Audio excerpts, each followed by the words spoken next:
Hey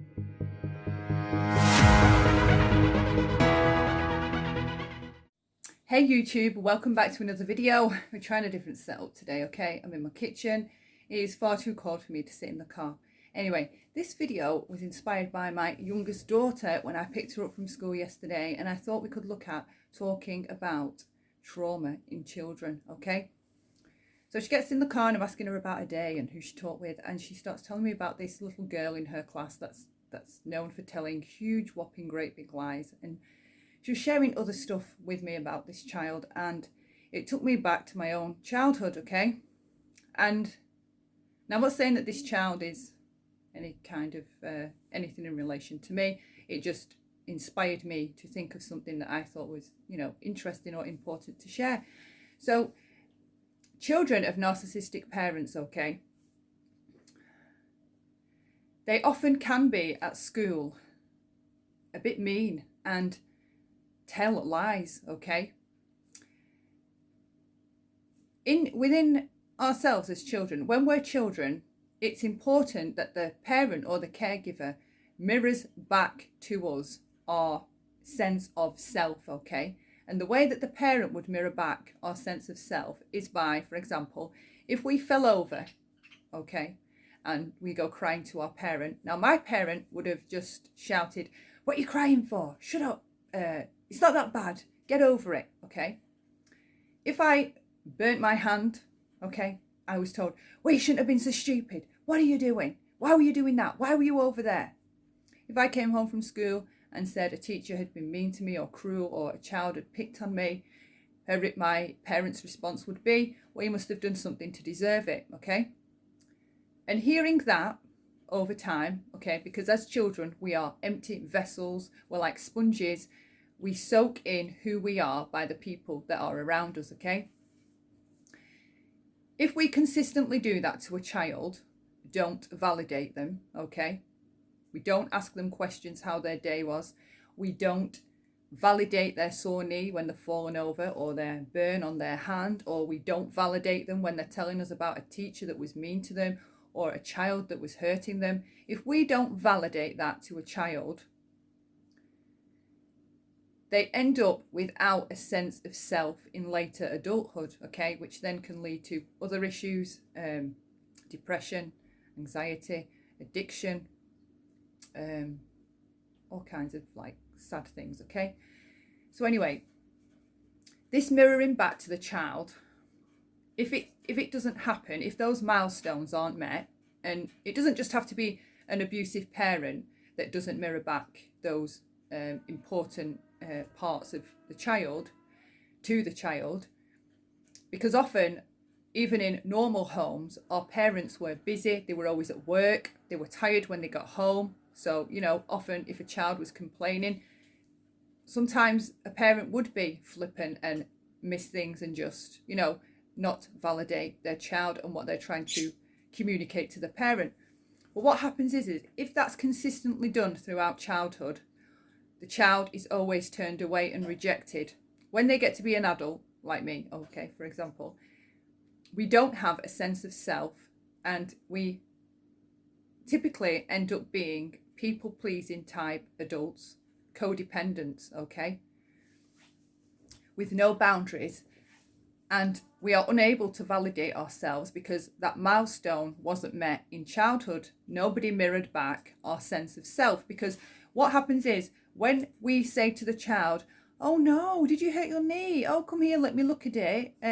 Mummy put some cream on it or a plaster on it. Or I'm so sorry that you hurt yourself. Are you okay?" When we do that and validate the child, that teaches the child that the child is of some importance, that they have a self, okay? And that if something happens to them, it matters, all right? And if the child again goes to the parent and tells them about a teacher that was mean at school, and the parent says, "Really? Well, what did she say? What happened?" And if the parent, explores that and ends up having to go into school, just to talk it through with the teacher, what it was that happened, the child sees that, and they may not think it consciously, but it teaches the child that they matter, that they have a sense of self. So for us that get to adulthood that never had those milestones met, we need other people's validation and other people's approval and other people to feel happy with us for us to have our own sense of self, okay?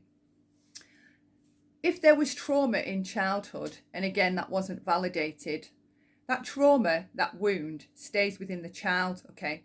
So if a child was given gifts, and when that parent or caregiver gave the child a gift, but it was given with, if it was given but made to make the child feel guilty, for example, and again, like in my case, if we were given gifts, it was always with, you don't really deserve that, you should be happy that you got that, you know, other kids don't behave like you, look what you got, you know, you should be ashamed of yourself, really, but here's the gift.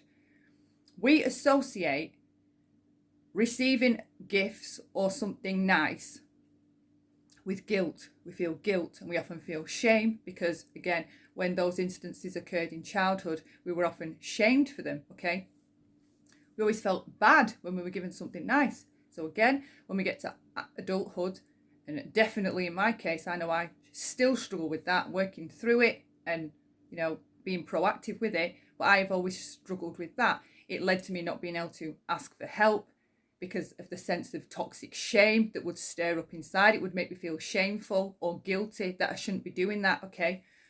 Because it's been programmed and conditioned into the child, like repetitively, okay, pathologically, over and over and over again. So the child assimilates receiving something with feeling bad, okay, or feeling shame that they don't deserve it. So when we get to adulthood, we still feel, what happens is it's kind of like an emotional flashback. Somebody gives us something, right? But our mind, because it was a trauma, okay, because it is a trauma to a young child that's being given something, but being given conflicting messages with it, like being shamed and made to feel guilty for accepting it or taking the gift. When we get to adulthood and someone tries to do something nice for us or pays us a compliment even, okay, our mind, because there's a trauma there, this is in my case, and, you know, other people that I've spoken to, it's the same thing. It's awful. Our mind travels back in time to how we felt when we got those gifts as children, but were shamed or guilted with them, okay? And then because that trauma hasn't been healed and reframed, okay? By reframing, I mean, we would go back in time, you know, either with a therapist or on our own, and we would go back in time mentally and walk through the progress, the process of how that happened. So, for example, I would now say to myself, I was an innocent child being given a gift and made to feel bad for it. I did nothing wrong. I did nothing wrong, okay? And that would be my mantra. I did nothing wrong. I was a child. I didn't do anything wrong. I didn't deserve that, okay? The blame and the shame belongs with the parent, okay? That puts that trauma there. And that helped me to process that trauma, okay? But obviously, because that faulty thinking that I assimilate with compliments or gifts or acts of kindness, it takes me back in time. So because it happened over years, well, it was like 38 years when I was 38 years old when I actually fully went no contact. For 38 years, I've had those pathways burned into my brain that if you're given something, you've to feel the guilt and the shame while you accept it, okay? So the mirroring is important for the parent, okay? Childhood trauma, it's important for us if we have codependent or people-pleasing traits that we do look within ourselves and try to pinpoint where those traumas where they first began, okay? And who put them there. And it's similar with the if your inner voice is very cruel, you've got a very critical, cruel inner voice that's consistently over and over and over again telling you you're gross, you're a POS, you're not worth anything. Look at the state of you. Look at the state of your life.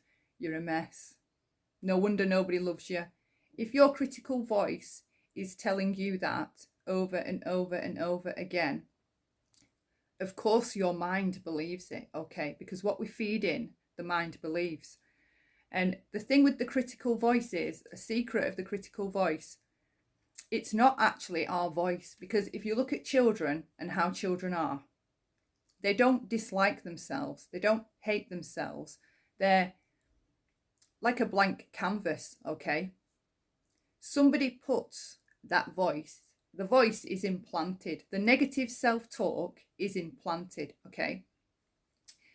If you want to start feeling better about yourself, I would suggest, and it helped me, to find out who put that voice there. Who put those words there? Because again, if we look at children, they don't just start telling themselves that they hate themselves, that they don't like themselves. It's come from something. It's come from somewhere. Someone puts it there, okay?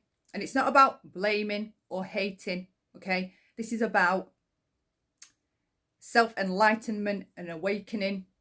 It's about wanting to feel better for yourself, wanting to, just feel good and not be so, not feel bad for being you. That's what it's about, okay? And sometimes to get to the bottom of it, we have to go back, which I did. So if you find that you do have a lot of codependent traits, people-pleasing traits, you need other people to feel happy with you before you can feel happy with you. If you need other people's approval and praise, you need other people to like you. You need other people to validate your thoughts. Say, like, if you are making a decision, if you really need a lot of reinforcement from other people to make any kind of decisions, take a look at the negative. Take a look at that inner voice, okay? Where did that come from? Because for me, my negative self-talk, they were the words of a parent. I'd heard them from a parent, okay? But as the child, I've adopted that inner voice, okay? And obviously it stayed with me into adulthood. That's the voice. Your inner voice typically is the voice of who raised us, okay? If we want to start feeling better about ourselves and we want to make good, positive, healthy changes, some of that involves doing things that can be painful, okay? But when we get to the other side of them, we understand ourselves better, okay? We really know ourselves and we can start to feel better. So for me, with the negative self-talk, once it starts creeping in, okay, I will try to stop it, okay? Not let it run away with itself, because, it'll just run away with itself, telling you all kinds of mean and cruel things. So I will stop it in its tracks and I will be active in relaying a new inner voice, okay? So my new inner voice could say, for example, if it was saying, you're a POS, no wonder you always get everything wrong, okay? I would switch that round to, I am worthy. We can't always get things right, okay? I would change it to a kinder inner voice. And it doesn't change anything straight away. A lot of this self-recovery work, especially after familial abuse or narcissistic abuse, or even domestic violence, a lot of the self-work is tough, okay? But you're worth it, okay? You're worth all that effort and time, because all that effort and time, if you've been anything like me, you've been prepared and active in pouring it into other people that didn't A, deserve it, B, didn't even notice, and C, didn't even really care about it. It wasn't ever repaid, probably wasn't even noticed. So the child that my daughter was telling me about these things, these issues this child had, and I was trying to teach my child that even though she's telling big lies, for me personally, and the other things that my daughter was saying, I find it I would find it a red flag, but to other people, it would probably go past their radar. I guess I'm extra sensitive to the symptoms of narcissistic abuse and how that comes out within a child, because I've been a child. I've been around a hell of a lot of people that have come out of the same type of abuse as me, shared our experiences over a period of 5 to 6 years. So for me, certain things are a red flag, and I probably am hypersensitive to them. But like, we have this thing where we say children are resilient. I want to change that message. If anything from this, children aren't resilient, okay? We need to stop that mindset that children are resilient. Just because they're sat there playing with their Barbies while dad's beating mum or mum's beating the sibling, okay, and the child's playing with their Barbies, the trauma that's experienced, you might say, oh, well, the children are resilient because, look at her, she looks fine. Well, we all look fine, and we're all walking, most of us, a lot of us are walking around with invisible illnesses, mental health conditions, okay? I really don't like people saying children are resilient, because I was one of them children, and no, we're not resilient. If that trauma isn't processed and validated, okay, it stays with the child and it comes out later in life. So say, for example, parents can have a healthy argument in or around a child, okay, but it would be important for the child to see that the parents, like, obviously this isn't like an abusive argument. This would be two healthy people having a disagreement about something. So there'd be no smashing things up and everyone's terrorized and walking on eggshells. It would just be, don't know how else to say it, but like a healthy argument, okay?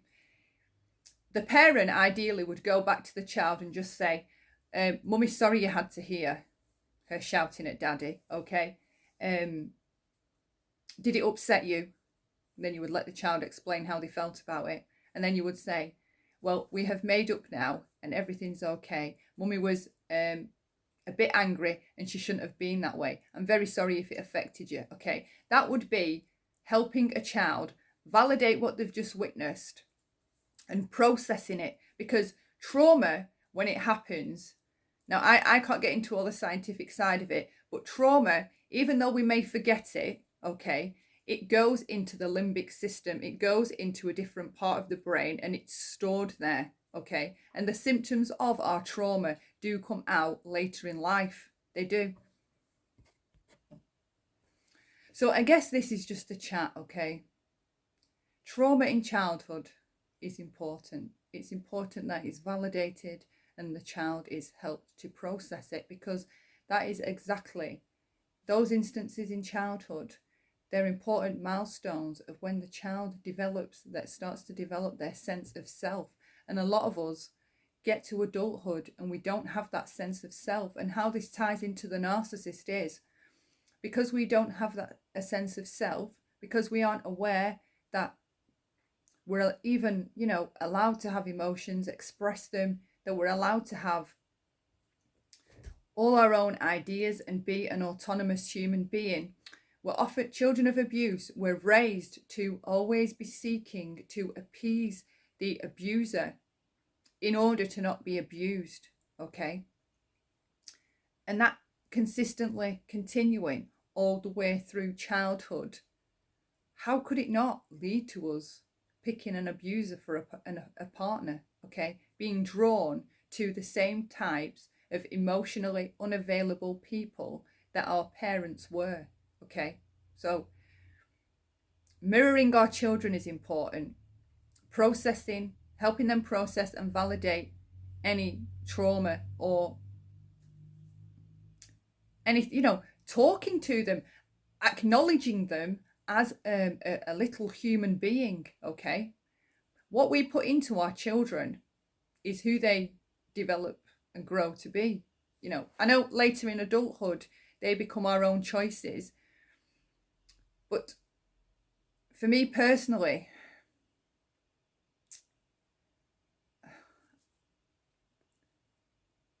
I was always going to be a codependent adult, okay? And a codependent adult, codependency isn't healthy. It's not healthy in any way, shape or form, okay? So I was never going to be a healthy-minded adult because milestones had been missed.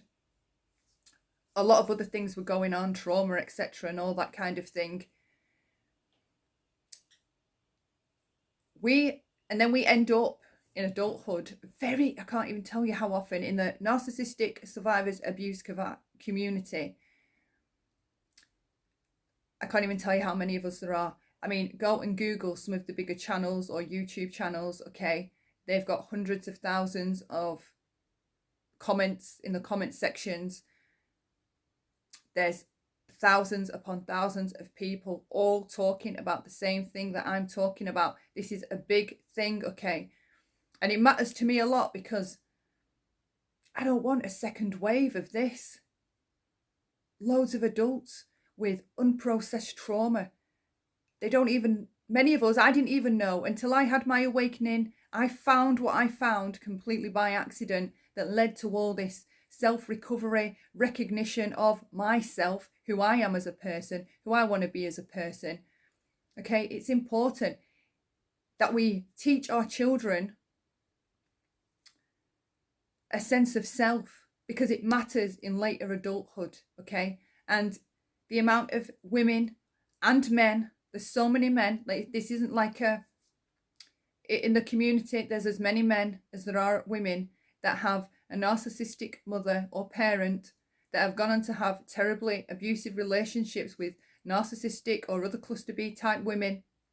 Okay, we have the same core wounds typically as a narcissist or a sociopath, and it's like a instinctual subconscious attraction that we have to those people. It's so strange and so bizarre, but we have the same core wounds, and the narcissist is emotionally unavailable, very much like, in a lot of cases, obviously not all, they have the same emotional unavailability as the parent that raised the codependent, okay? And it's important that we see that correlation and notice it, because if we notice it, then we can change, we can do things to change it for the next generation. So there's less boys, girls, and everything in between having these toxic, abusive relationships, because, I mean, they don't leave you alone. They can still be coming after you 10 years down the line. If we learn the red flags, right? If we keep and learn good boundaries, healthy boundaries, if we learn to recognize our own emotions and be in control of them, be the ones that's in charge of them, we aren't going to attract or be attracted to those types any longer. We can, make big changes. So again, okay, mirroring back to our children is super important, okay? I know children sometimes can be a bit, when they're, I don't know, whinging or whatever, and it drives you nuts. But it's important that we mirror back our children's feelings, what they're upset about, what they love, like ask them questions. It's important, okay? It matters in later adulthood, in their development of their sense of self. And I think I'll close the video off here, okay? I hope, again, as like I say in every video, this has all come together and made some kind of sense, okay? I really hope you're all well. Happy Tuesday. Take care. Leave a comment below if you like, and I hope to see you in the next video. Thank you for watching, and bye for now. Sorry, I'm back again. Okay, I said bye a bit too soon. What I needed to add on was, when the child is validated and teaches and taught that they have the sense of self, if that doesn't happen, okay, and the child's hurt, so the child hurts the knee, or they get a burn on the hand, or a teacher's been mean to them, or a child's been cruel to them, if that doesn't get validated consistently, okay, the child learns that the child doesn't matter, and what happens to them doesn't matter, okay, which then is crucial to us in adulthood when we make relationships, because what happens is the child has been conditioned that when they hurt themselves, or when someone hurts them, when there's something wrong with them or anything has happened to them, it doesn't matter. They don't matter. So as adults, and in my case, when I was in a relationship, a toxic abusive relationship, My intrinsic conditioning was that I don't matter. What happens to me doesn't matter, okay?